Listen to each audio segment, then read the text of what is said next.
our candidate for President, Charles Lindbergh. The Jewish people are pushing the United States into this new war. Lindbergh wants to be another little Hitler himself. I believe he is a good man. This is my country. Not anymore. It's their country.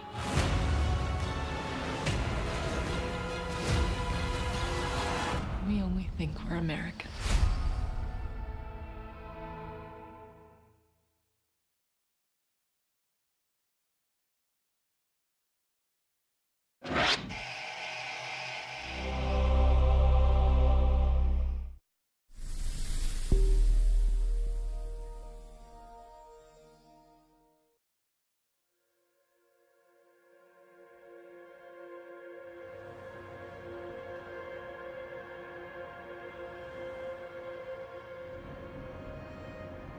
As someone working in politics in DC, what do you think about fake news? I would use fake news as a weapon because it's out there. The Germans use chemical weapons, the British use chemical weapons. What are you going to do? That doesn't mean you like chemical weapons, it means you do what you have to do. I've tried some fake news. I don't even remember. We've tried some things. Yeah, there are terrible negative potential consequences, but so what? That's what I say. So what? What's the big deal? We've always taken the position in this country, let it all come out, let the people judge, despite the dangers. But how can the people judge fake stories and lies? Or do you think we're in a post-truth moment? Oh, I don't know. I mean, what is truth? You study philosophy. There is no reality, there's only perception. So when you say, are we in a post-truth moment? Most philosophers on all sides would tell you there was never any such thing as truth to begin with.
There is this ecosystem that's growing now where people are actually confusing real and fake news, especially if they see it online.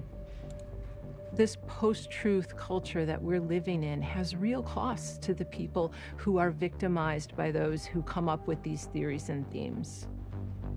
People have suffered because of false news that's being spread online.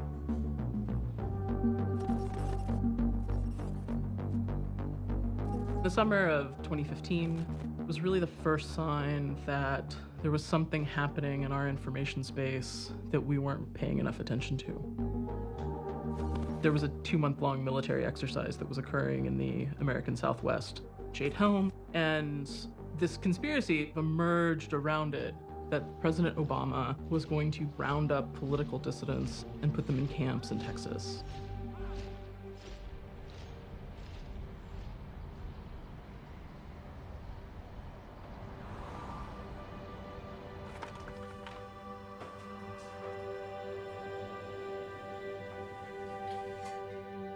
Fake news.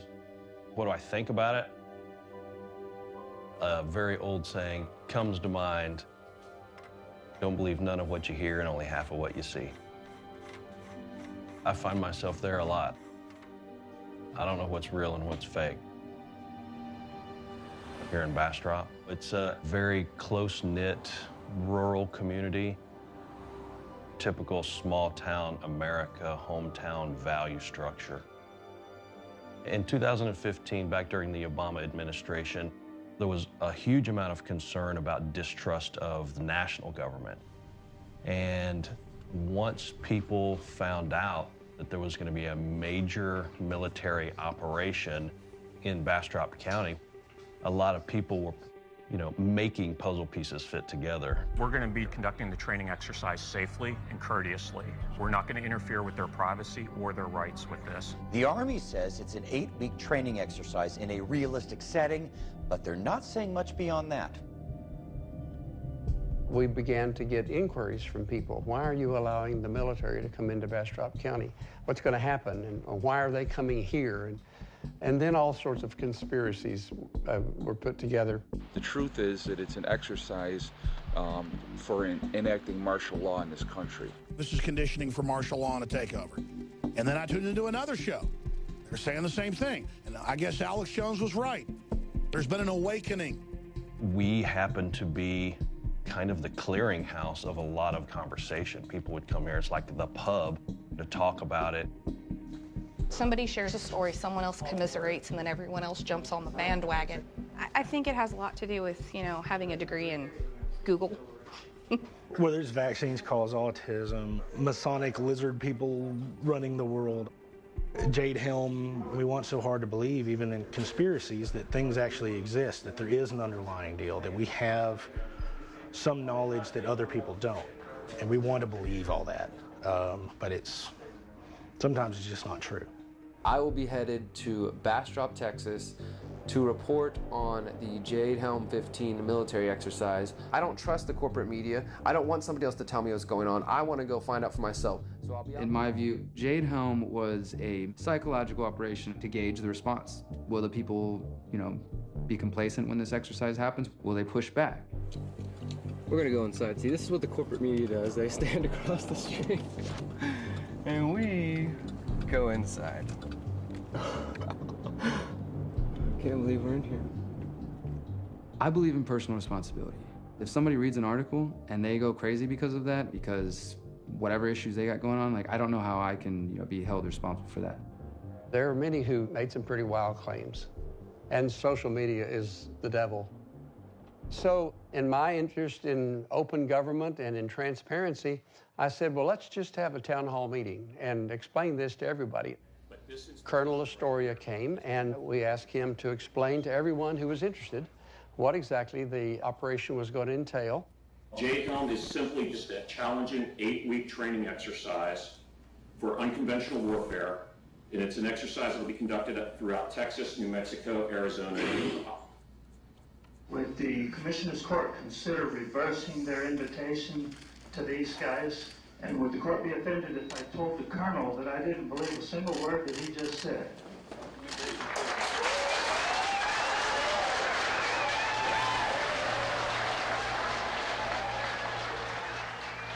Hysteria is a little strong of a word, but there were pockets of hysteria. Does the housing of these troops in any part of the Jade Helm 15 military training exercise have anything to do with recent Walmart closings anywhere in America? No, it was, again, everybody wants this to be something that it's not. You had people that were otherwise normal people in the Jade Helm thing believing that there was an underground network of tunnels that connected all the Walmarts in Texas. These are giant facilities that can house people. So people started speculating that, okay, these Walmarts are getting ready to be turned into concentration camps, detention centers, what have you. Today, Governor Greg Abbott is choosing to assign the Texas State Guard to monitor the operation. Commander Abbott states his reasoning is, quote, to address concerns of Texas citizens and to ensure that Texas communities remain safe. You get a part of the citizenry worked up, and the governor reacted to it in a way that looked like the state government was taking this seriously.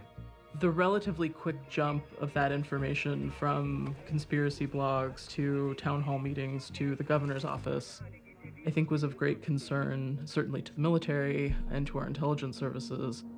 Recently, Michael Hayden, the former CIA and NSA director, talked about this, very clearly linking the disinformation campaign around Jade Helm to Russian information activities targeting the United States.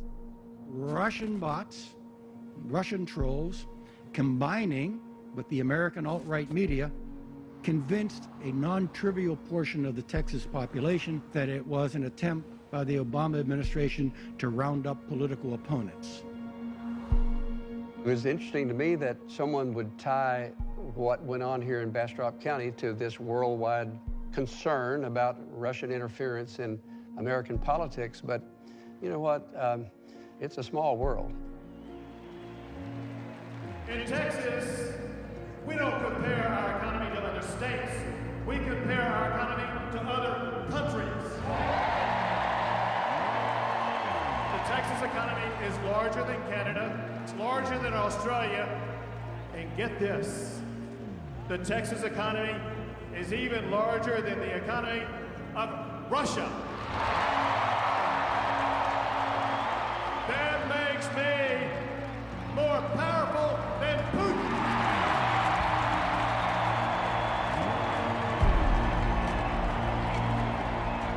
That was a test. And what all of it showed was we are in a weaponized information environment. So we're at the point now where I don't think people can distinguish fact from truth anymore, or people are starting to make their own truth. And honestly, I'm okay with that.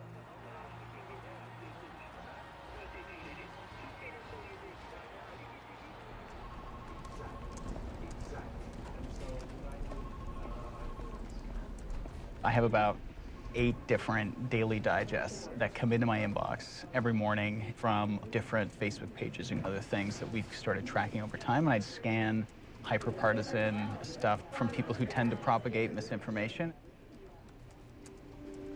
It's basically just like starting your morning bathing in internet garbage is pretty much the deal. I have been looking at false stories since 2014. There were a handful of journalists and researchers who were interested in this stuff, but it wasn't what was the main focus of the world. And in the span of a few months, that completely changed. At the end of 2016 was Trump's victory. What we found was the core key time before Election Day, that fake stories got way more engagement than the real news stories about the election. And as soon as everybody, journalists, politicians, researchers, started scratching the surface, they were like, holy crap, look at what's here. And then right after the election, we had Pizzagate. Somebody walking into a DC pizzeria with a rifle and firing it off, and realizing that that was a result of this person consuming conspiracies and misinformation. I think that freaked a lot of people out.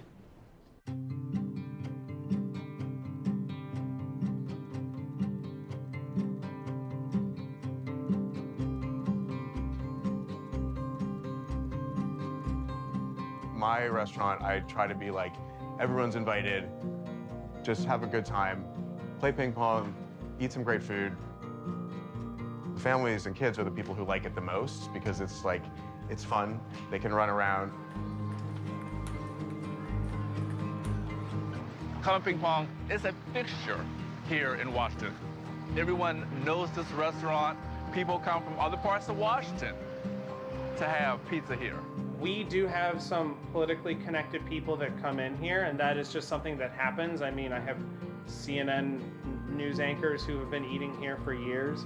But what Comet is about is this is a safe space for people to come in and be themselves. We host shows for local bands, queer bands. I think that one of the nice things about Comet is that there's space here for queer folks to be part of the identity of the restaurant. I had this party for the 10-year anniversary. Everyone was invited, and we had the Attorney General of the United States and like Congress people and like kids and musicians and artists. And that was in the end of October 2016. I looked at it at one moment and I just thought, wow, like we've really created something here. Like this place is special. And then quickly after that, we were slammed with this year-plus-long, endless conspiracy theory. John Podesta, who's Hillary Clinton campaign chairman, his emails are hacked and they get uploaded online, and a lot of conspiracy theorists start crawling through them. And based on these emails, they spin up this crazy conspiracy theory about Comet Ping Pong. People on pro-Trump forums start going through John Podesta's emails, and they see these references to pizza. Now, these are pretty innocuous references, Do we need to get pizza for the campaign volunteers? That kind of stuff. And perhaps the first example we've ever seen of the creation of Pizzagate is on a Reddit post. Someone saying, I think we need to be looking at these clues for all this pizza stuff. And really from there, that's where it took off. So inside the emails, they connect a lot of different things. CP, cheese pizza, people dissect it. They think maybe it stands for child pornography. Various people on Reddit, sites like 4chan, become convinced that pizza is slang for essentially children to rape.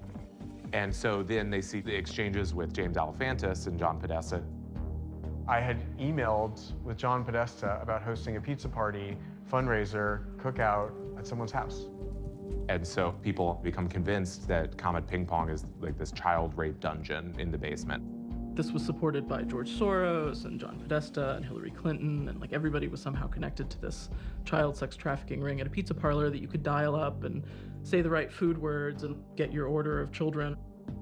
It's just days before the election, and so tensions are high. It certainly looked like Hillary Clinton was going to win, and so Trump people are very feverish, and this was just blowing up.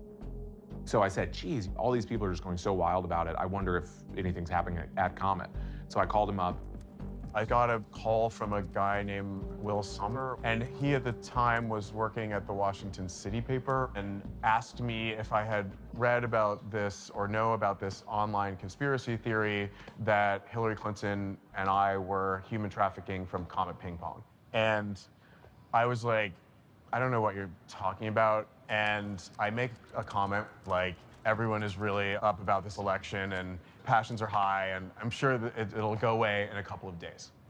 The election happens, and then actually what happened is the days subsequent to the election, these online attacks started escalating and increasing in volume. We started to get messages onto like our Yelp page for the restaurant, reviews that were really weird and weird Facebook things. I had put pictures of my godchildren on Instagram. Now, obviously, I would know better than to put anything anywhere, but these images were stolen from my Instagram, taken and put up as some kind of evidence of nefarious activities going on. I just want you to ask yourself, why does this guy, I think he looks like he's in his late 30s, why is this coming on middle-aged guy have a photo of a random kid drinking milk? Pizzagate, like so many conspiracy theories, it starts to echo on 4chan. There are spaces that drive more extreme content. I would say 4chan is a bathroom may be too polite. Think of the rest stop on the interstate highway. 4chan is a dirty restroom. There's no toilet paper in the toilet roll. The sink has not been cleaned in months. And think about the kinds of things you saw on bathroom walls there.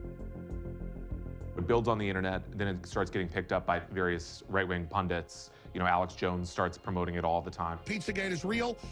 The question is, how real is it? What is it? Something's going on. Something's being covered up. It needs to be investigated. So just call it. InfoWars becomes the Pizzagate network for a bit. The menu from Comet Ping Pong. Notice the symbol of the ping pong paddles and its clever resemblance to the FBI documents symbol for child love. There were so many different entry points for this specific attack. I'm trafficking or abusing these children is one. The other was that I or Hillary Clinton or the Podestas were kidnapping and selling these children to retain our immense wealth. There was this idea that because I'm gay, I obviously must be molesting children or something, which is a historical perspective on gayness. So many of the calls we've received, people saying, why do you like raping children?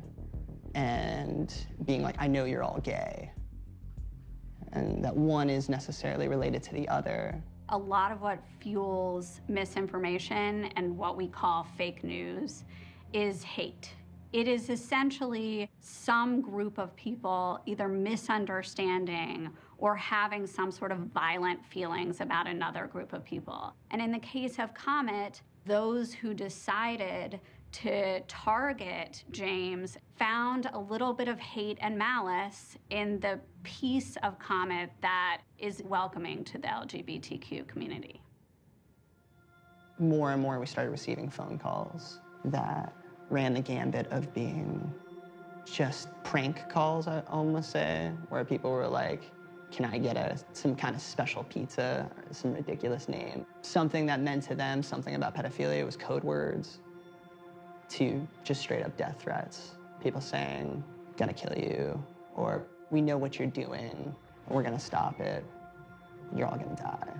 We know where you live, we are coming to the restaurant, we're coming to get you, you know, you need to kill yourself. There was a specific one where someone said, I'm gonna come to your restaurant with a machine gun and kill everyone inside and like cut your guts out and watch you die on the floor or whatever. And I was like, this is scary. What I was doing every single night was going online and checking Reddit, checking 4chan. Reddit had a new subreddit that had been started specifically for Pizzagate. It went from, within a week, 0 followers to 22,000 people who were subscribed to it. 1,500 of which were active at any given point, growing and growing and growing and growing. And even if they only spend 5 minutes a day trying to destroy my life, 22,000 people have more 5 minutes a day than I have 24 hours in my day. There it is. There it is, guys. So we're gonna go in and we're gonna infiltrate Comet Pizza. I got a phone call from someone who said, hey, I just want to let you know that I'm a friend of yours, and a guy named Jack Posobiec is in there filming you right now. I turned it off. I understand that to you this is maybe like a game, but considering that I myself and my staff receive death threats, It's not a game. It's not anything. Are you reading these things that people are writing? I can't control what somebody posts on the internet. I read several posts on Reddit that said, I've had enough of this. If I don't post back here in 3 hours, it's because I've been killed. I'm grabbing my shotgun and going into Comet. We were in real deep fear, like serious fear. These threats were so violent that I sort of like knew something would happen. Like I've always told you, we have a duty to protect people who can't protect themselves, to do for people who can't do for themselves. So it culminates with Edgar Madison Welch driving up from North Carolina. He's one of the people who's been consuming all this stuff, and he's become convinced that there really is a child rape dungeon in the basement of Comet Ping Pong. He wanted to come up here and save these children. He's a father himself. He had 2 young daughters. He was a classic InfoWars listener, follower. You know, people want me to look into it. I may just have to take off a week and just only research this and actually go to where these places are and stuff. In fact, I'm looking at getting on a plane. I can't just say something and not see it for myself. They go to these pizza places. There's like satanic art everywhere. Part of the pitch is get out there and help us unearth the truth. It turns people into a type of vigilante in which they're out there seeking what they think is justice. In the case of Pizzagate, a guy puts children in danger because he thinks he's rescuing children. We had this restaurant filled with families eating Sunday afternoon, and Edgar Madison Welch walks in this front door with a loaded AR-15 assault rifle, fully exposed, also with like a handgun and a knife, it turned out, and like walks through this restaurant. My young staff, who had been under online attack, they immediately see him, call the police, and go like table to table, telling each table that they need to go, like leave the building. And so each table, the customers are like, oh no, we're fine. Like, we're here to support you. It's okay. Like, we'll just keep eating or whatever. And these kids are like, no, you don't understand. There's a guy here with a gun. So they evacuate the building. This isn't a joke. Get out of the block. Police have shut down the street, and riot SWAT teams are closing the building and the street, and leaves this gunman alone to search the restaurant or do whatever he's going to do. The first thing that he did was immediately walk towards the back room. I'm not sure what he thought he was going to find back here, but I think that he thought that this was the place where Hillary Clinton would be, or he was going to walk back there and find John Podesta or George Soros or someone, pulling things off of the wall, trying to pry apart the stage, flipping ping pong tables over. He was trying to break anything that he thought was obscuring his view. But he came over here to the only locked door in the entire restaurant, which is our employee closet. He shot through the door, which is a pretty dirty but innocuous employee closet. Houses our coats. Realized there were no children being held here. Came out of the restaurant, came out with his hands up to a sea of police. Hands! Hands! We got a guy coming out right now. Stand up! We got a white male subject coming out of the location. Hands in the air. Don't nobody move. Don't nobody move. Stay where you are. Bring him towards you. I got him. I can come back. Keep going. Keep coming to my voice. Do not turn around. Stop. Stop. Get down on your knees. Get on the ground. Lay prone on the ground.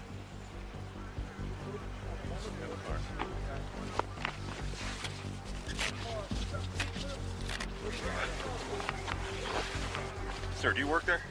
No, sir. Are you Who else is in the location right now? Nobody else. Nobody else? What were you doing in the location? Making sure there's nothing there. Making sure there's nothing there regarding what? Pedophile ring. Regarding what? Pedophile ring. Pizzagate. This could have been a lot worse. Someone could have gotten shot. Anything could have happened here. So this was something that even some of the most seasoned crime reporters had never seen before. That someone came in armed for battle, came in on a suicide mission, either knowing he was going to go to jail or might end up dead, but was willing to do that based off of fake, erroneous news stories.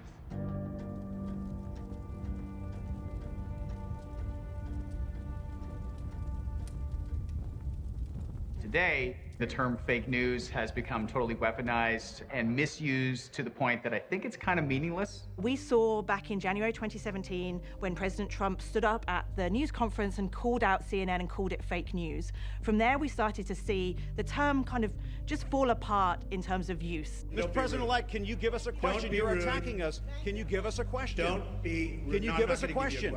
I'm not going to give you a question. Can you state categorically? You are fake news. Sir, go ahead. Where we're at right now is fake news has most effectively become what Donald Trump has defined it as, which is media that's critical of him. If you want the fake news media to finally investigate. When he talks about fake news, that is one of the biggest applause lines that he gets at these rallies. Usually at that point, that's when the whole crowd turns to the media pen and boos.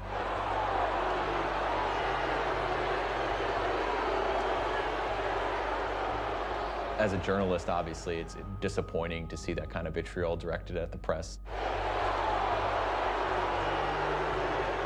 Don't worry, I don't like them either, okay?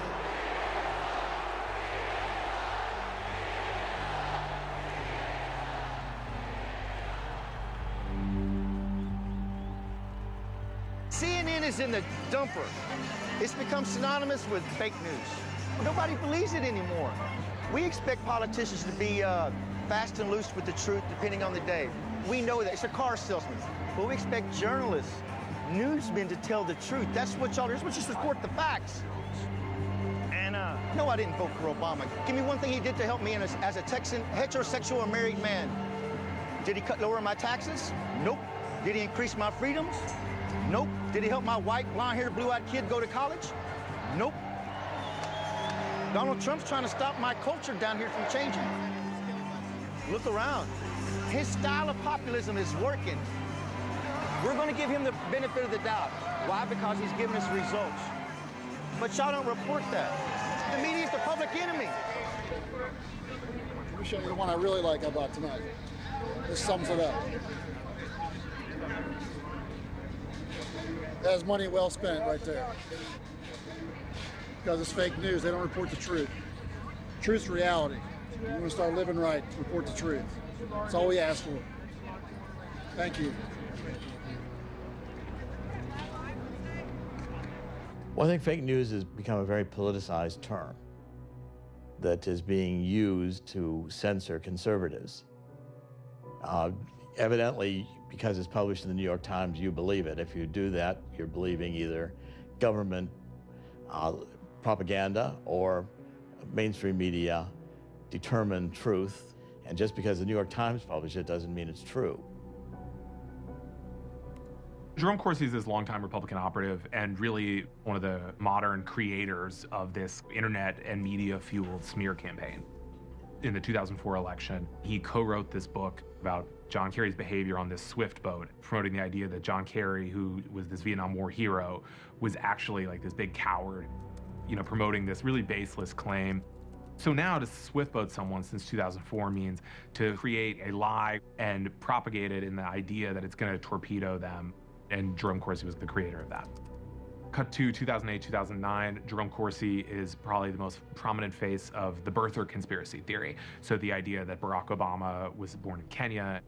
It's like all of the giant conspiracy theories of the past decade or two, Jerome Corsi has jumped on. And either he created them or he really got into pushing them.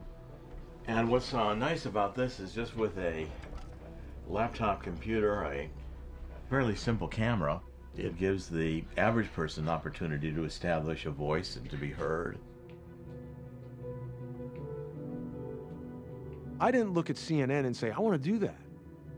I didn't go to Fox News and say, here's my resume. I want to put on a suit, and after Tucker Carlson, I want to sit there and read my news. I didn't say that. I didn't go to the New York Times and say, I want to write stories for you. I looked at all of those things and I said, you guys are all fucked up.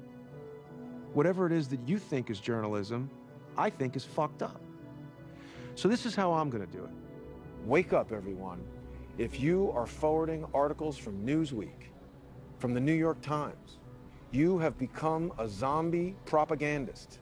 I find it intriguing that even investigating it, questioning it, becoming a forensic examiner of evidence, you get ridiculed. You're a conspiracy theorist. You can disagree on all sorts of interpretations about a particular subject, but not when there's falsehood.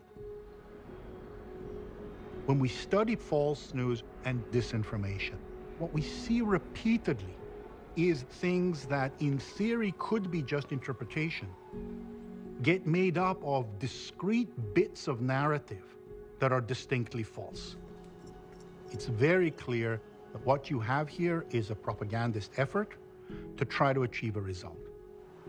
So for example, the Seth Rich case. Seth Rich is a young guy. He's working for the Democratic National Committee. And he's killed in July of 2016. Police in Washington have said it appears to have been a botched armed robbery, but they don't know for sure what happened.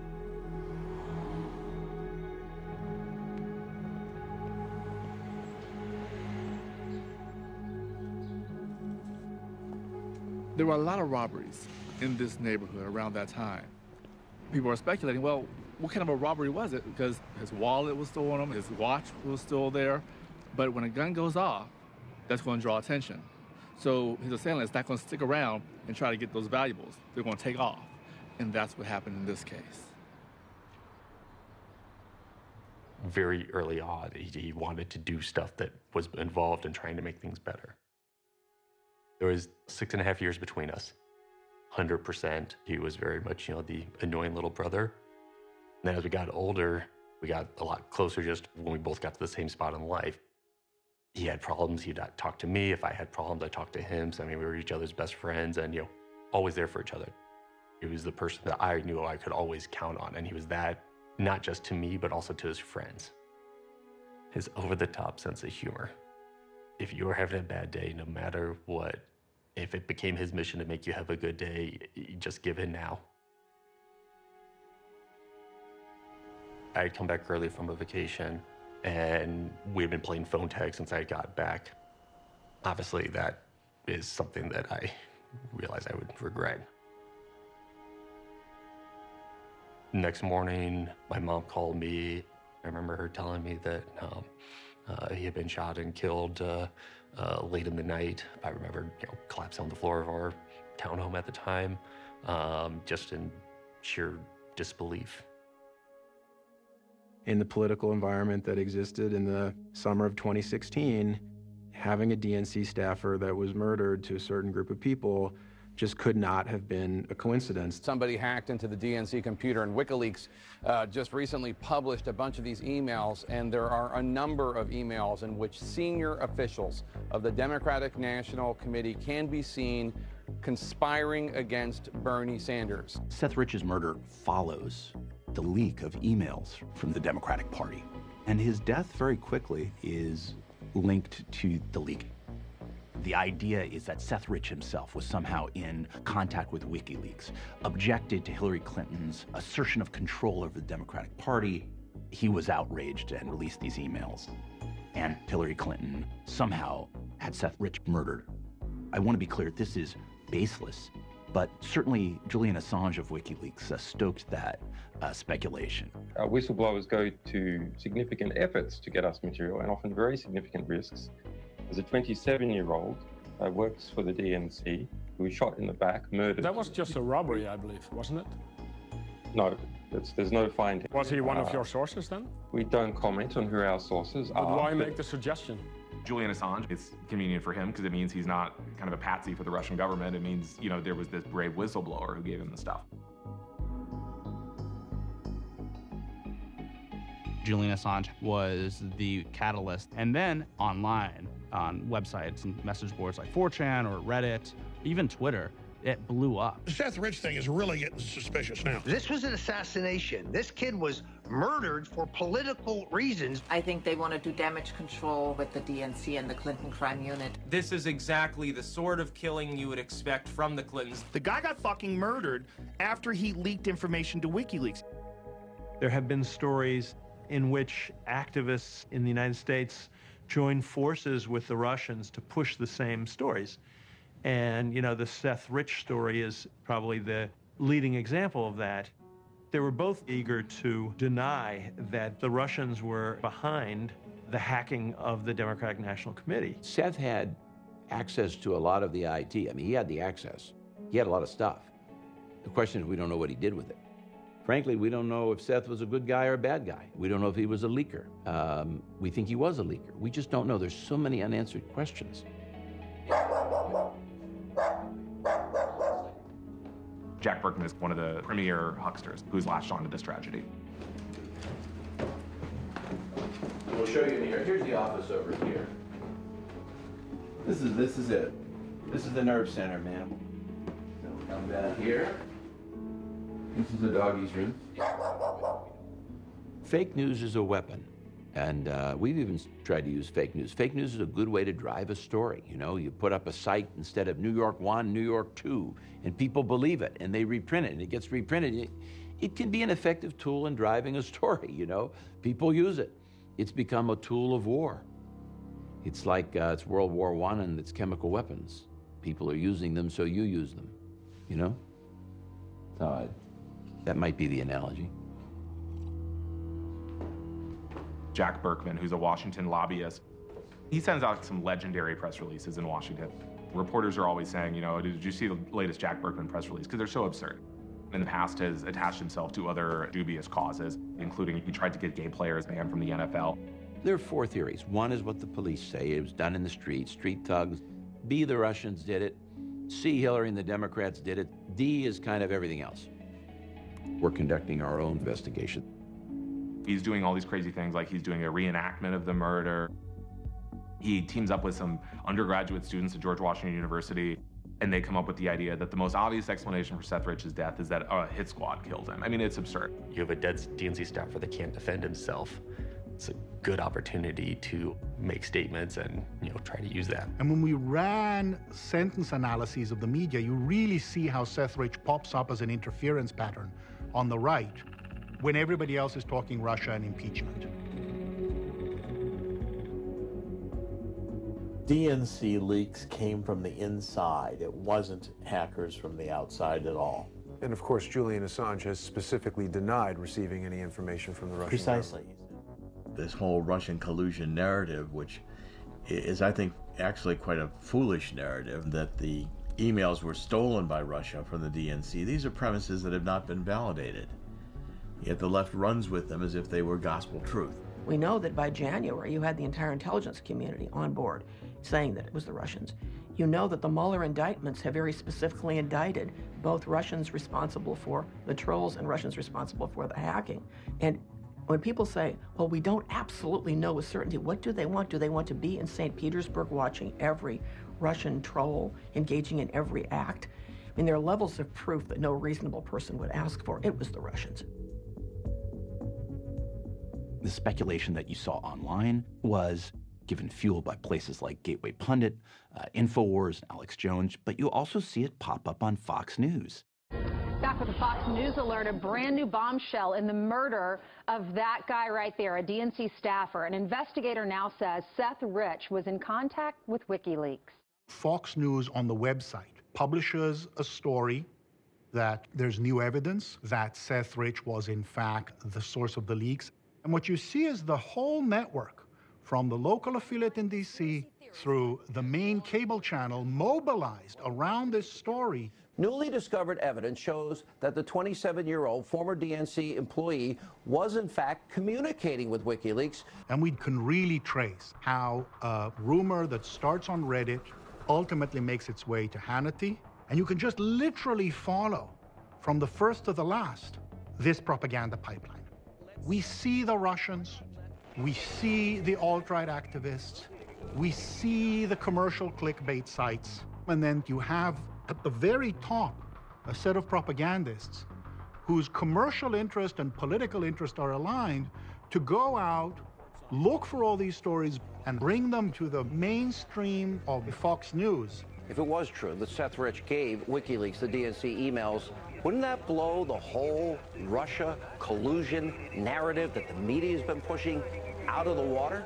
I mean, Fox does some good reporting. There are good, honorable reporters that do good reporting, but Sean Hannity is essentially a consultant for the president. By the way, all those people in the back are fake news.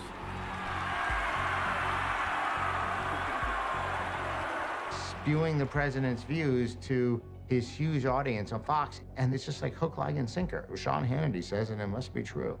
And of course, Fox News is in the attention business, and so there's a sort of fake news laundering that is occurring. To date, there has been no new evidence that has come out that would justify the original story in the first place, let alone this constant resurgence.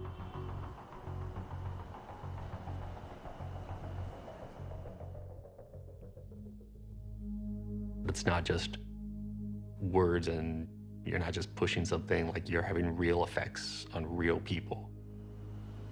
It's hard enough to process the thought of a family member being murdered, but very quickly went to, that I took money from WikiLeaks, that I'm cooperating with a hostile foreign intelligence service. Where's this even coming from? Being directly accused of being involved in any of this just turns our world completely upside down. That was already turned upside down from the rest of the conspiracies. I still have not been able to sit there and really properly grieve the fact that he's not there. The number of times I've wanted to pick up my phone and describe this absolute ridiculous situation that's going on, the person I would call would be my brother. After extraordinary backlash from journalists, and especially from the Rich family, Fox withdrew its story. They said it didn't meet our standards. What they didn't do was apologize. You had a family who had been told their son had essentially committed a crime, an assertion for which they had no proof and no evidence. Sean Hannity not only hasn't apologized to the Rich family, but he hasn't disavowed it.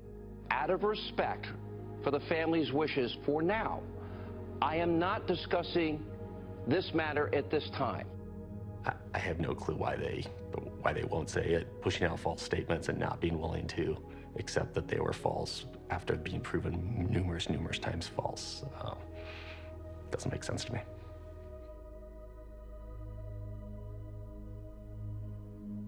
Now the real question is, who's to blame? Are we going to say, oh, look, Reddit did this?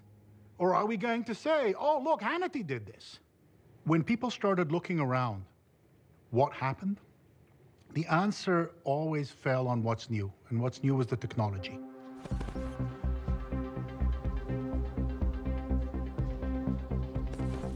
Facebook CEO Mark Zuckerberg will testify in front of a joint hearing of the Senate Judiciary and Commerce Committees today.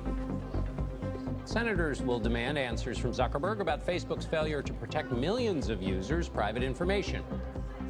And they've actually added extra seats to this hearing room to accommodate all the senators who are going to be questioning Zuckerberg today. 44 of them.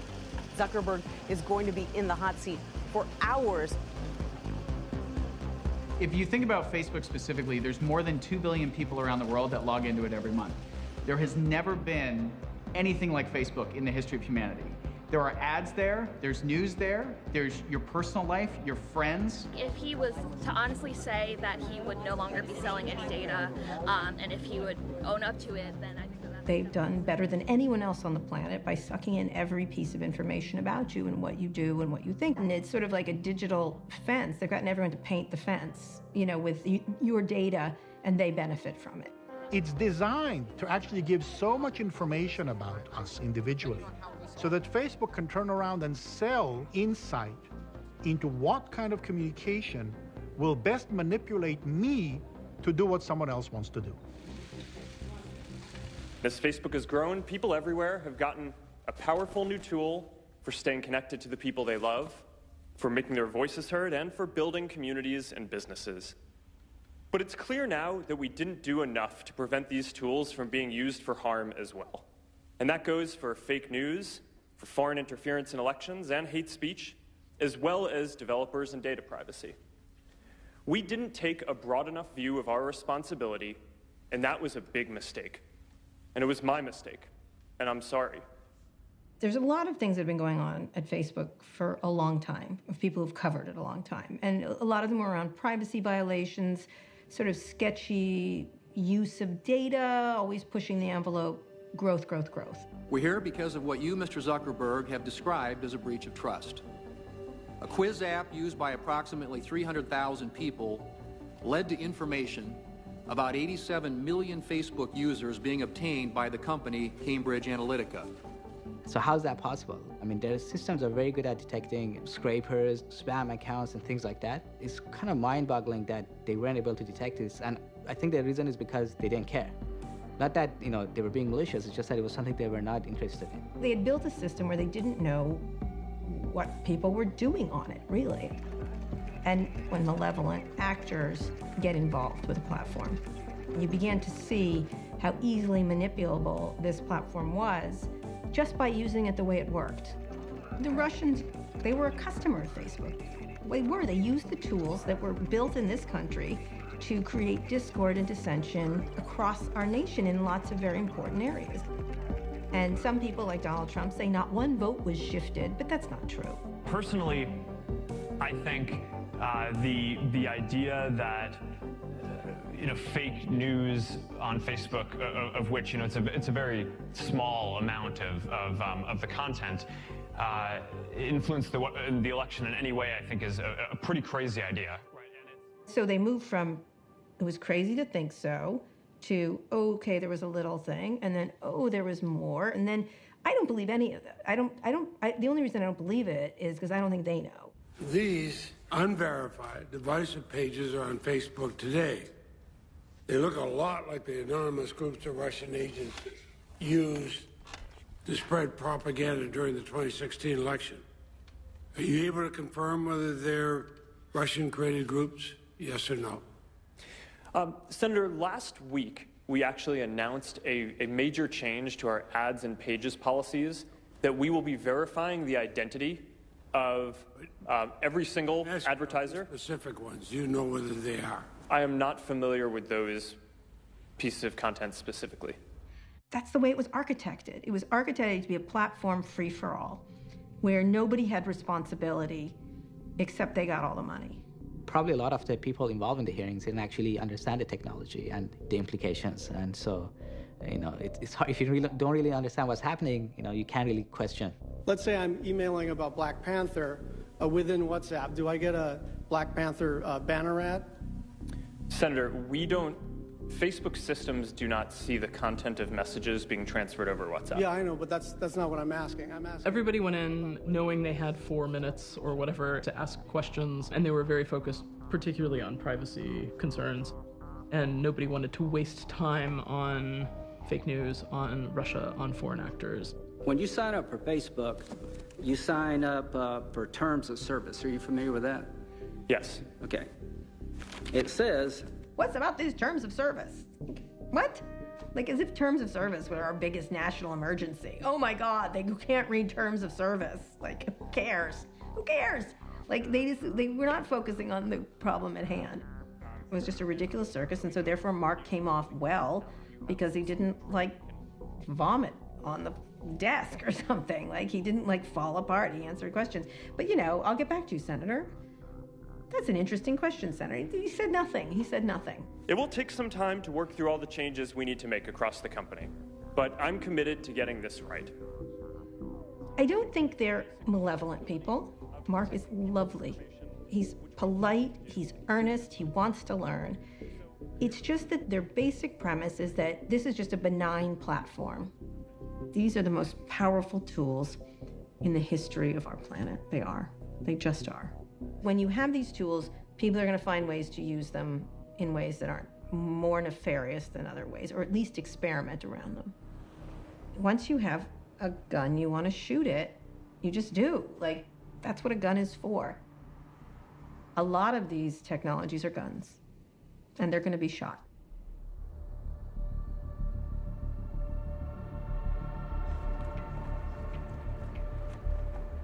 I think if you're Vladimir Putin, you wake up every morning and you laugh because they did some of this stuff to us. But the worst part of 2016 is the stuff we did to ourselves. And the worst part of what's happening now is we're still doing it to ourselves. The attack is now coming from inside the House. You have small campaigns using these techniques, where you have individual candidates using these techniques, where everybody thinks they need to use data better and more effectively to target the unknown voter or the hardcore voter or the radicalized voter one way or the other. When this is the environment, the Russians don't have to do very much. We're doing it to ourselves now.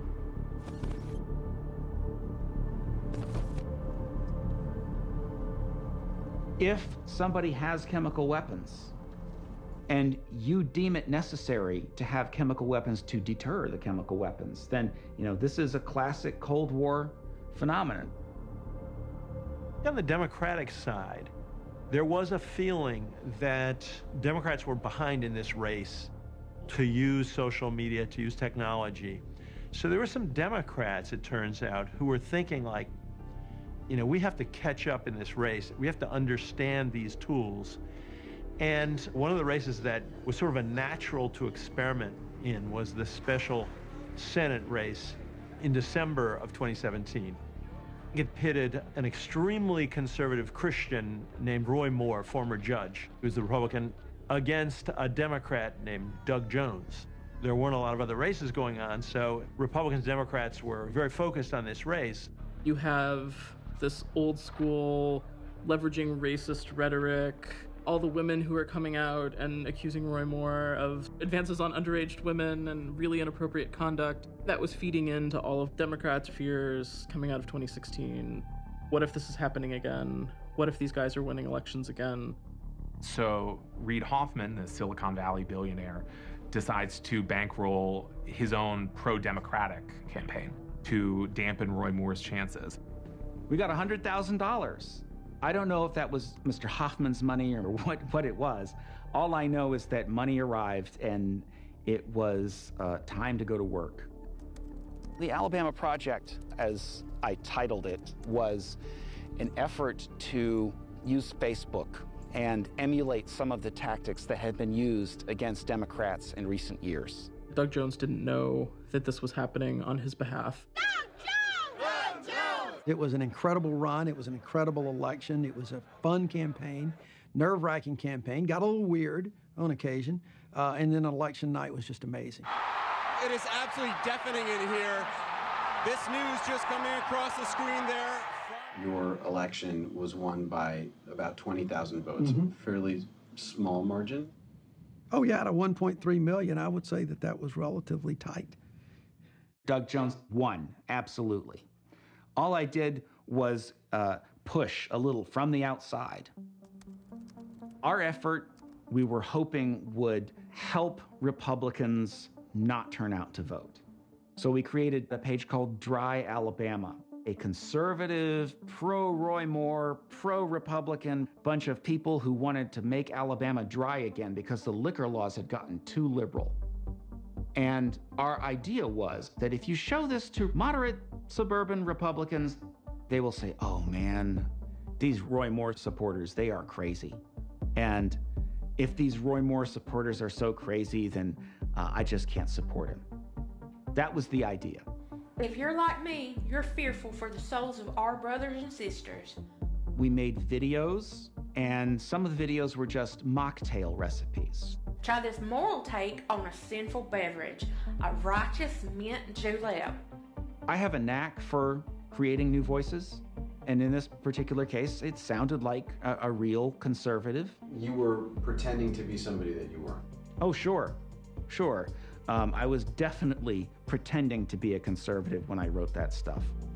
I felt empowered for the first time ever, really, to finally give maybe a Republican Party a taste of its own medicine a little bit.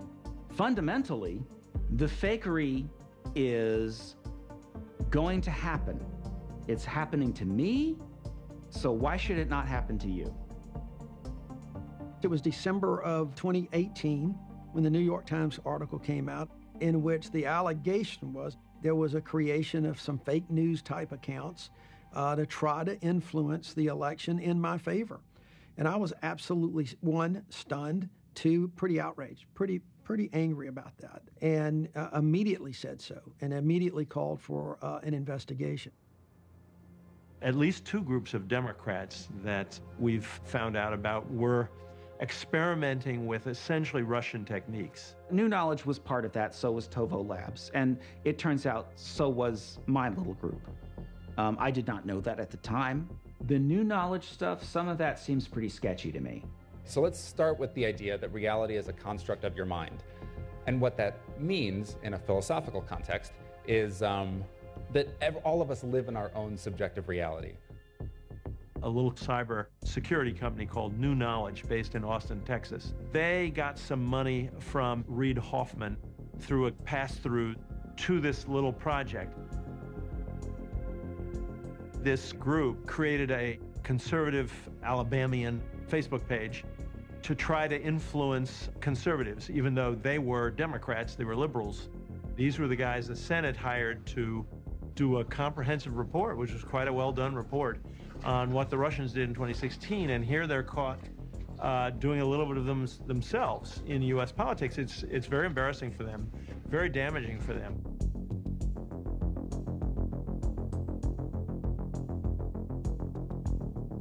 Among other things, they endorsed a conservative write-in candidate to try to draw votes from Roy Moore. New Knowledge has gotten a ton of investment to conduct research to counter disinformation, and they themselves are currently operationalizing disinformation. It's really problematic.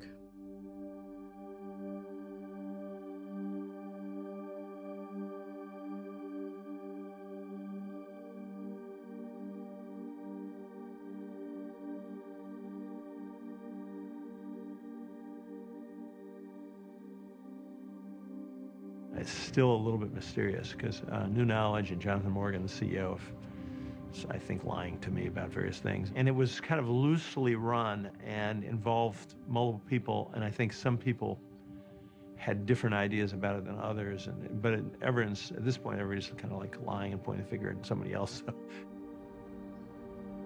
As the Secretary of State who has to certify election results, you must be concerned about these incredibly deceptive tactics. Yeah, but seriously now, what we're talking about here is not anything different than what has occurred in U.S. politics or international politics in the history of political systems.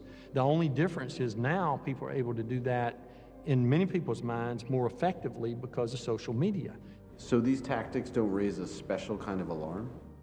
Well, the problem is you can't ever fully address them because you can't control the behavior of people who are engaging in that activity. John Merrill, Alabama Secretary of State, is definitely part of the Republican machine, and he will settle things on terms that are favorable to the Republican machine. To some degree, I was hoping that there would be more reaction from the right. I was hoping that there would be more, oh, well, that's terrible what you did. But that didn't happen so much. Are there actions you would take as Secretary of State to defend against disinformation in elections? Well, if there were instances where the law was broken in regard to campaigning, we definitely will.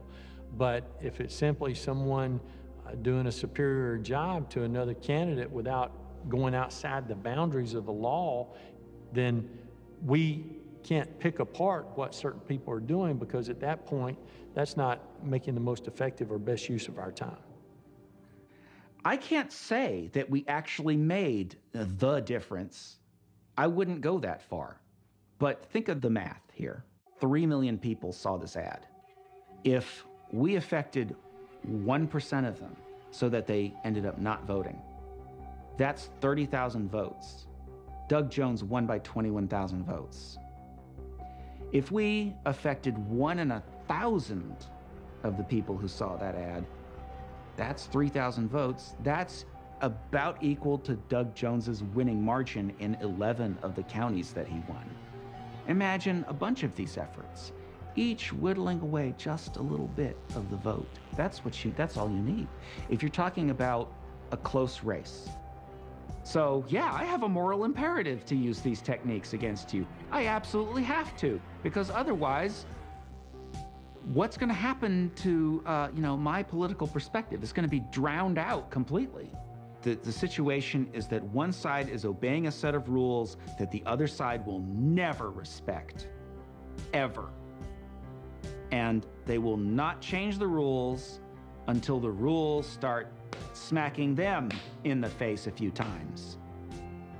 Two wrongs do not make a right. That's crazy. If all of a sudden the left sees we've got to do this because the right's been doing it and they start winning, then the right's going to up their game, then the left's going to up their game. And the next thing you know, there is nothing about this democracy that is real. I wonder about how intense the spiral will be.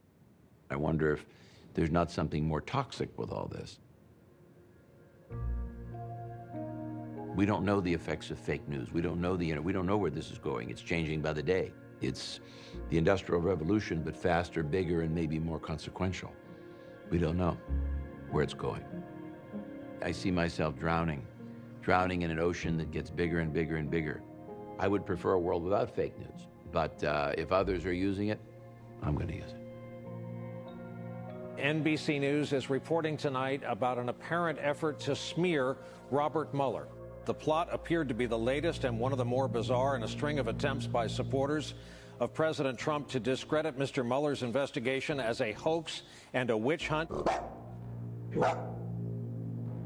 Jacob, I feel like I've known you for years. I'm glad you're finally here. Yeah, absolutely. Today at the press conference, the main mission is to set the story straight. And we have to lay out in detail the accusations of our client. This for us is not about infamy, it's about legacy. We have to get this done. We have to prove that Bob Mueller is a sex offender, and I think we're going to do that. We'll do that. If we were seeking infamy and publicity, we'd be doing other things. This is too hard. Yeah, believe me. This is too hard. We put out a notice offering a reward, $25,000 reward for whistleblowers, either within Bob Mueller's organization or within the FBI for bad stuff. We were looking for dirt on McCabe or Mueller. Jack Berkman says he's going to bring forward a sexual assault accuser against Robert Mueller. And the accuser is going to come to this press conference. And so this is obviously an explosive charge. So you saw a lot of interest from media outlets willing to look into this if this were something that were true, despite even the fact that these people are fringe characters. You're on like 10 magazine covers. You know that? On the cover. Yeah. You're on the cover. Well, I don't know how many people, how many publications have called me a Nazi this week. I mean, geez. Jacob Wohl is a guy who rose to fame by being an obnoxious character on Twitter.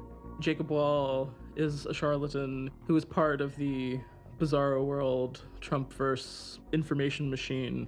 He has wanted to be more important than he is for some time. I think it kind of hurt Jack's case to have Jacob also involved in it, because he was already such an untrustworthy character. Any word from our gal? Yeah, she's not going to come. No, okay, that's fine. Yeah. You think she'll do it, and will she pick another day? I think there's coin flip odds. All right. Off we go. Let's say that she made a last-minute decision. I'll just say in the last 30 minutes, because of threats and other things, she's made a decision not to appear today, but we're going to go over the details of her sworn statement. She's extremely scared amid the flurry of death threats. And she's safe? You could say something like, we have her in a safe house. I'll leave all that to you. Yeah, and just say in the last 30 minutes, because I'm telling all these reporters she's there, otherwise they won't come. Yeah. You know this. Reporters they're lazy and they're dumb. Right. They go to Harvard, but they're dumb. They don't. A journalism major. I mean, come on. They're dummies. Here's how you write an article. You can learn that in about 12 minutes. Yeah, what do they teach them in journalism? Yeah, exactly. Journalism.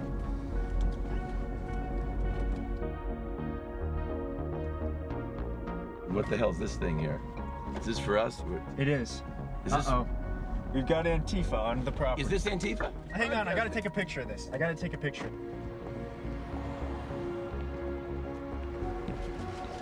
They bust in a mob, it looks like. They bust really? What? Look at that. They bust in Antifa. Who's busting? They bust in a mob. Jesus, look at this, huh? Wow, we must rate, you know? Yeah, I'm Jacob. You're Jacob. Who are you? I'm Adam Goldman, New York Times. Adam Goldman, that's right. I think you followed me on Twitter recently. I Or did. did you? Yeah. Yeah, looks like they have a rent-a-mob Soros bus here. How do you know that? I just saw it out the window. So that is a rent-a-mob Soros. How can you say that? I'm sitting behind a wall, and they're like, ha, ha, ha, here's a Soros-funded bus bringing protesters in. And I said to him, that's just a bus. It looks to be that's what it is. So you have no evidence. Wait, let's just get straight. I said it looks you have no evidence to suggest that is a Soros mob bus, but yeah, you're saying. Sorry, you gotta be careful what you say. This is just chatter between two guys. I got you. Right. There's a bus outside. You're making a claim that it's a Soros mobster bus? Probably is. Probably. Then he goes and tweets it. Tweets a picture of the bus. He's just created fake news. You see the toxicity that ends up on Twitter and on other social media, and these guys are the creators. It offends me as a journalist, somebody who spends an enormous amount of time trying to get to the facts that they're polluting real news. I'm on the train, Amtrak headed to D.C. from New York to go to this press conference. It's in the Roslyn Holiday Inn where Jack Berkman normally holds these things. And it comes to light that the accuser's not going to show up.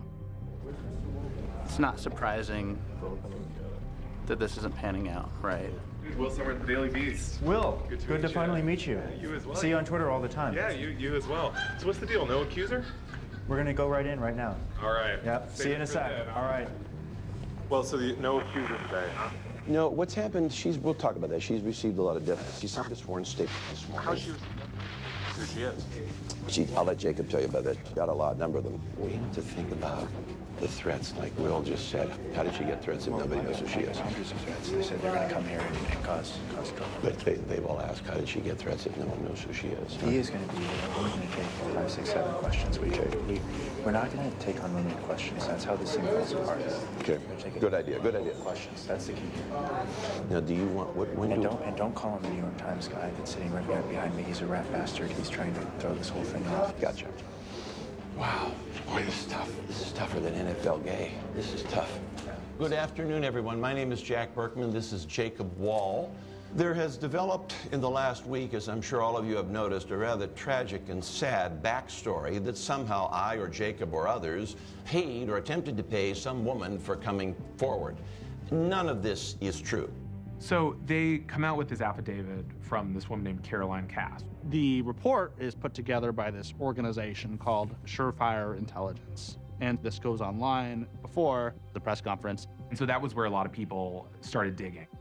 On its website, this looked like a pretty legitimate organization at first. It says that they were former spies and things like that work at Surefire Intelligence.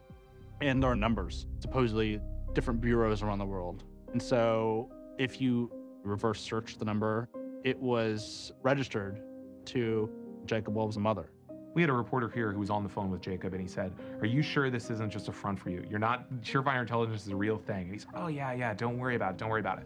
Well, as it turned out, pictures on Surefire Intelligence of their employees were people like Christoph Waltz, a Hollywood actor, some models.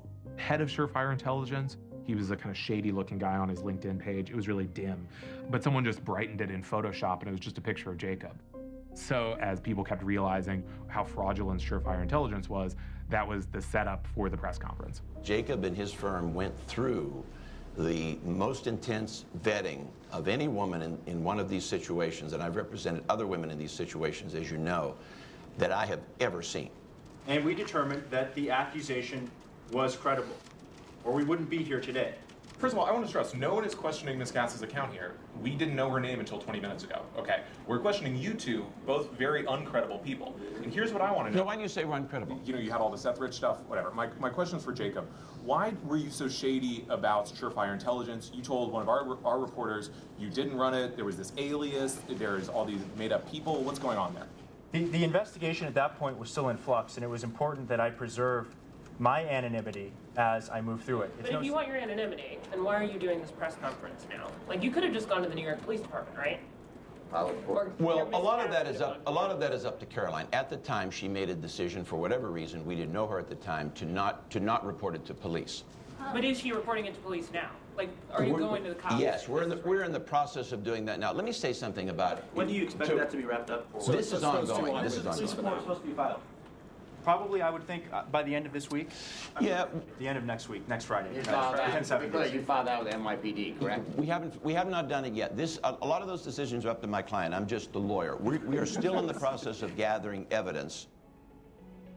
The idea was that Caroline Cass had met Robert Mueller when she was at a hotel bar in New York a couple years ago. And she claimed that Mueller basically made her go up to his room and sexually assaulted or raped her. Now, there were a couple holes in this story, probably the biggest being that there's a newspaper article about Robert Mueller being in D.C. that day because he was doing jury duty. There's an item in the Washington Post from that day that spots him. It's one of those sightings around town columns that shows someone saw him at jury duty on that date. Are you suggesting the special counsel planted a story in the Washington Post? You have information in front of you as to his whereabouts. Wait a second, was he only at jury duty? Sometimes people go to jury duty, but they're also somewhere else. Was he only at jury duty? No, hang on, it's not funny. This is not a laughing matter. You basically literally said someone can be in two places at once.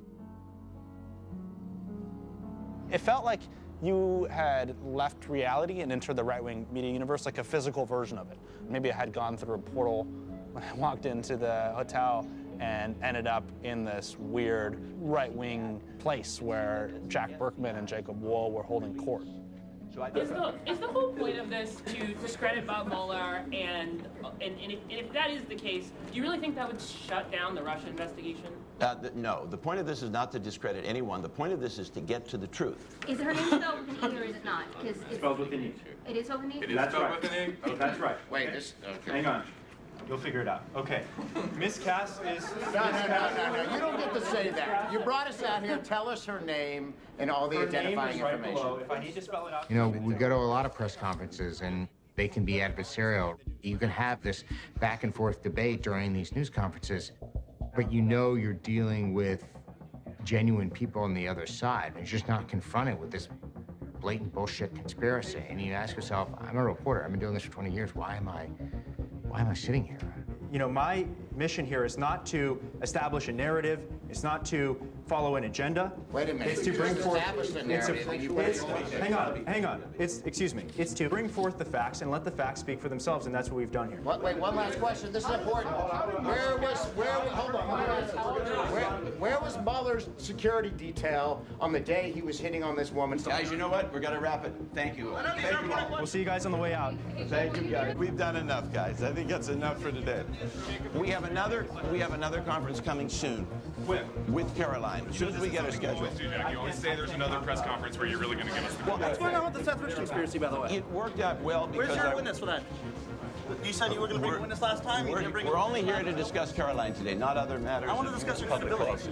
You don't have much credibility because you. Whose credibility? Your credibility. My credibility. You said you're going to bring witnesses. Some civilians. Hey, Jacob. All right. Why can't you show us a document showing that you're representing her? How are we supposed to know that you're representing this person? We have no evidence. Well, we do. Hey, Jack, how did you and Jacob wake up on this? So it seems like he had the person first, then he came to you, or what happened? We'll just say it's synergistic. We'll leave it at synergistic. The whole thing was a circus. The only serious thing was what they were trying to do, which is slime Robert Mueller with one of the worst things they can accuse him of. They got people talking about Robert Mueller and a sexual assault allegation in the same sentence. They meant to tarnish Bob Mueller's reputation to undermine his investigation into the president. What Berkman and Wohl were doing was not only knowingly dishonest, and they know that, it was corrosive and destructive. This was about throwing shit on the wall. That's all they were attempting to do, to throw shit on the wall and get somebody to write about it. They would have been very satisfied at the Times had just written, "This is nonsense," because they would Google Jacob and he might have come up on the top search, and I mean, he doesn't care what context his name is used in, does he? Doesn't seem like it. Are we trending? That's the real question. Are we trending? I'm sure we're trending. I mean, I really was offended by the whole thing. You know, I could come back to the Times, and the Times trusts my judgment, and I said, I'm not writing about this. I'm gonna do my due diligence. I'm gonna go try to find this woman, see if there's any there. It's the same standard we would treat Kavanaugh's accuser. We need to find a victim, talk to the victim, interview the victim, and then determine if this is actually real. But I'm not writing about this news conference. Mainstream media needs to understand that it is operating in a propaganda-rich environment. There are no two realities. There is an intentional deception on one side, and there is an honest, if imperfect, process of trying to get as near the truth as we can on the other.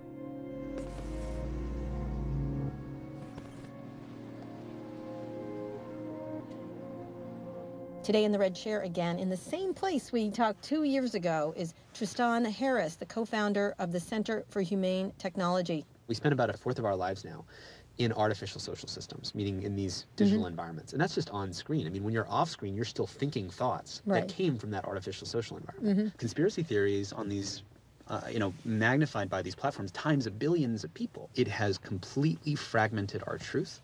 And more importantly, the scale of the disinformation and misinformation people tend to underestimate. I don't think you've had Guillaume Chasleau on the program, but he's the ex-YouTube recommendations engineer. He works with us. And his research showed that Alex Jones was recommended 15 billion times. Right. There's a cover-up going on. They are pulling videos of this young man, a David Hogg. He's on the fake news, CNN, known for staging things. And he says over and over again, I am not a crisis actor. I am not a crisis actor. Right-wing conspiracy theories going viral about David Hogg, a 17-year-old Parkland shooting survivor. The unsubstantiated claims say he's a crisis actor, a trained actor who takes advantage of tragedies for political gain. Tuesday, the conspiracy went viral on Facebook, Instagram, Twitter, and YouTube. Are they crisis actors? I mean, I don't know. I think the possibility exists. A picture of Emma Gonzalez tearing what appeared to be a constitution. Was it really a constitution? Was it, what do I think about it? I think it's pretty disgraceful. Why would you tear up the Constitution? Well, so in fact, that photograph was fake. It was photoshopped. Okay. She wasn't holding it. I got you. Knowing that was purposely photoshopped and faked, yeah, that's more upsetting than the fact that she was allegedly tearing up the Constitution. Facebook, the city without signs and police forces and garbage, that's the city they built. What company wouldn't shut down absolutely provable false information? They create the platform where it gets spread and then are like, oh, what can we do? They hide behind the First Amendment, and they are not the government. They can make choices, they just don't want to. To say fake news, in other words, I don't want your news because it's fake, is antithetical to the principles of the First Amendment. You can't say fire in a crowded theater when there's no fire. That's what Justice Holmes said, because it could lead to people being hurt. But If someone gets up and preaches revolution and there's no imminent likelihood that there's going to be any violence resulting from that, then that speech has to be tolerated. First Amendment says the government can suppress speech, but there's no reason that platforms or communities can't say this kind of commentary is beyond the pale, and people who insist on saying this are going to suffer a penalty. They're not the federal government. It's not a public square. These are private entities. They can do what they want. It's just more convenient to do nothing. It's more profitable to do nothing. I'm worried about the future for others because what happened to me can happen to anyone. A more vulnerable person or institution like Comet would have been taken down right away. These online weapons that are directed at different people and institutions have lasting consequences and do destroy people. In the case of Pizzagate, now, to my mind, when Facebook finds something like that, they should shut it down. Why did you build tools that allow someone to do that or allow it to iterate and iterate and iterate? What tools could you build where that isn't iterated again and again? White men, younger, run Silicon Valley. If you don't ever feel unsafe in your life, you do not understand lack of safety. You do not build that in. I had someone at Twitter talk to me about they had gotten attacked online. First time happened. And they were like, oh, that was pretty bad. And I'm like, welcome to the world of women. Welcome to the world of people of color. Welcome to the world of marginalized people. This is what it's like every day. If you could think of a really awful thing that could happen with your product, you need to figure out ways that it doesn't have as much damage. They have not spent enough time doing that. Oliver Darcy from CNN. InfoWars is pretty, I mean, I don't know if you've been to the page, but they pretty much make stuff up to get clicks and generate revenue and scare people. And I can't understand how Facebook can say we're serious about fighting fake news and false information, but allowing InfoWars and Alex Jones to profit off of the platform by using it to generate a lot of clicks. That was an ongoing debate that was happening about Alex Jones. When I did the podcast with Mark, we were starting to talk about Alex Jones. The principles that we have on what we remove from the service are if it's going to result in real harm, real physical harm, or if you're attacking individuals, then that content shouldn't be on the platform. Mm-hmm. But then there's broad debate. And okay, Sandy Hook didn't happen is not a debate. It is false. You can't just take that down. I agree that it is false. But overall, you know, I mean, let's take this a little closer to home, right? Okay. So I'm Jewish, and there's a set of people who deny that the Holocaust happened, yes, right? I find that deeply offensive. But I don't believe that our platform should take that down because I think that there are things that different people get wrong. Either, I don't think that they're intentionally getting it wrong, but I think that In the case of the Holocaust deniers, they might be, but go ahead. Holocaust deniers don't mean to lie. And I was like, but they do. So that to me was sort of like, oh, you're not even sophisticated enough to understand that they mean to lie. That's the whole point. If someone who is running the biggest communication system in the history of the world, someone who cannot be fired, someone who has complete control over that system, does not understand what he just said, it really struck me as, it was a big uh-oh moment for me. The implication that they aren't malevolent. He knows they're malevolent. Come on.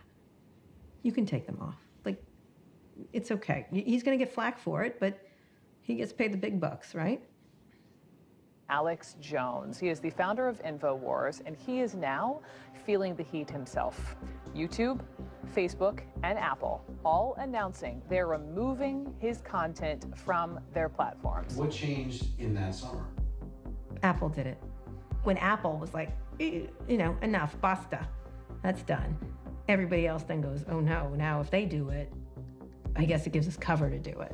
Apple last night removed the entire library of Alex Jones's podcasts from their store. And then we've seen throughout the day actually, tech platforms just basically remove Alex Jones from their websites. He had been banned by most platforms except for Twitter. And so he's on Capitol Hill yelling about censorship and conservatives under fire and oppression and all this Alex Jones stuff. And so I was going to cover Jack Dorsey, the Twitter CEO, testifying in front of the House committee. And I'm standing in line waiting to be let into this room. And out comes Alex Jones.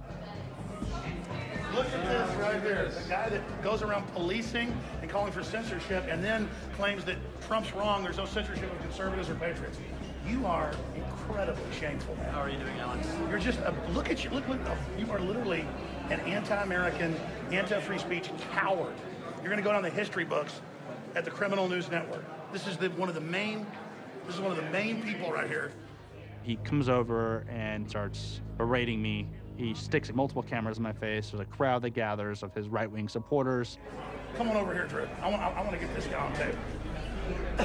This is unbelievable. I was literally saying I don't see the Criminal News Network here, but indeed we do, right there at the front of the line of the trough. And for about 10 to 15 minutes, he is just yelling in my face. I mean, look at those eyes, folks. If you want to see the eyes of a rat. Alex Jones has chosen to latch onto Oliver as a hate figure. They'll pick people, and frankly, I don't think it's an accident that it's often a woman or a person of color. Just look at this guy's eyes, man. That is who will rule your life.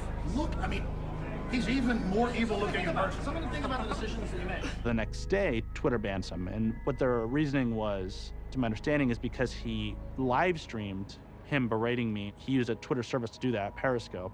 It violated Twitter's rules against targeted harassment. And so that was his last strike. That whole thing was sort of ironic. Yelling and complaining about losing his platform ended up leading to him losing his last remaining platform, being Twitter. USA! You're the classic, hateful, vicious leftist who just wants to go out and attack people. Shame on you! Shame on you! You don't know nothing. You're disgusting. And look, you're unbelievable anti-free speech as well. You know nothing. Nothing.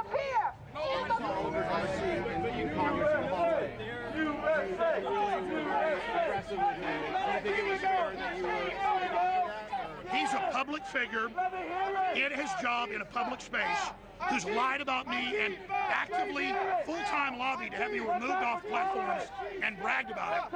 And so I see a modern book burner who also misrepresents what I've said, and I tell him that I think he's the embodiment of evil, a big corporation working behind the scenes and publicly to silence people. He is a book-burning monster. When I first visited Alex Jones, he told me that there were snipers on the roof, which he then called me the next day to clarify he had made that up, and there actually aren't any snipers on the roof. His offices are in a part of Austin he doesn't want you to reveal or talk about. It's smoked windows, it's surveillance, video cameras everywhere. He has a kind of genius business model. He spews out these theories, and then at the beginning and end of every program, he's selling you something. And what he sells feeds that sense of paranoia and feeling of being besieged that a lot of his listeners and followers have. This is a guy who sells vitamin B, male virility products, and special kooky foods by spreading these theories that damage people's lives. Sandy Hook, it's got inside job written all over it. These are dead children, and he put out all this false information about it and kept saying it's free speech. No, it's not. The Sandy Hook families have been begging for years to have this or that piece of video removed, this or that Facebook post, this or that tweet. And oftentimes they feel like that fell on deaf ears. Deplatformed is such a bloodless term. You know, I've been deplatformed. What does that even mean? And when you talk with the families, they'll say, you know what that means to me? For the first time, it means I'm not afraid to open my mail. You know, that I'm going to see a threat from someone. And that threat coming in my mailbox means they know where I live. Just like James Alefantis, just like Seth Rich's family, they want to know. Does the First Amendment actually protect the types of claims that have caused us such damage and such harm? And, you know, had one of them say, you know, this makes me feel like in 30 years, truth will be what pops up first when you search on Google. You know, if you type Sandy Hook into Google and this content isn't taken down and the purveyors of this content aren't taken down, that the first thing you'll see is that it was a hoax. So then these people have actually changed reality. The only way you fight this sort of fake news is with the truth. I mean, I don't know of any other way to do it. You certainly don't fight it with fake news. You don't win that battle by playing their game. One of the most important targets of propaganda, and this is true of Russian propaganda in Russia, it's true of propaganda in the United States, is to achieve this state of disorientation, this denial of the idea that there is a truth of the matter. Challenging what is knowable is a fundamental way of upending a system and making it impossible to govern. It's also a way to ensure that you and I can't ever come to compromise on anything.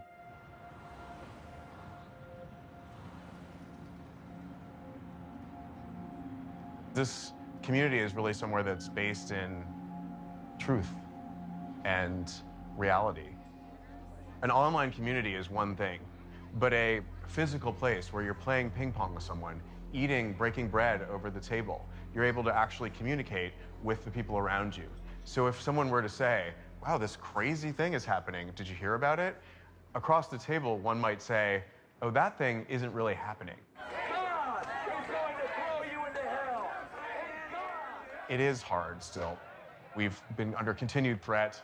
The daily messaging that I get now about people wanting to kill me or that I should be dead is, you know, a hard thing to deal with. So that's just part of my life now.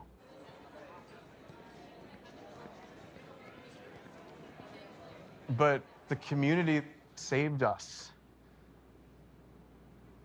Like, it's the community. They, like, saved the restaurant, basically.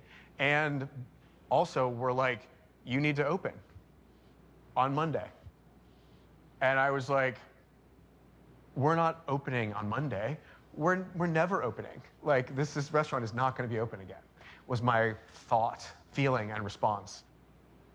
We called a meeting of the staff and was like, what do you want to do? And I said to them, you know, I can take every precaution. We would have armed guards at the doors, police surrounding the building to open our pizza place when we can. But I was like, I don't want to really open because I'm scared. And, you know, in my head, but I'm like, but what do you want to do? And this 20-something-year-old staff was like, we need to open because Comet is not going to be defeated or something, or like this community needs us.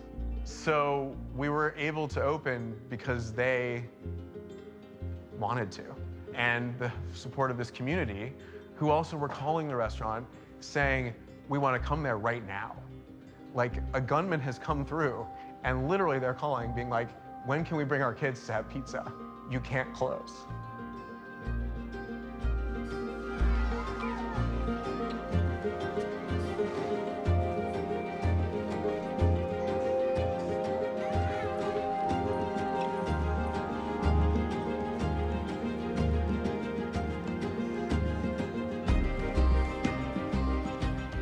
Like, it's a simple recipe. It's family, community, and truth. Like, that's why we're here.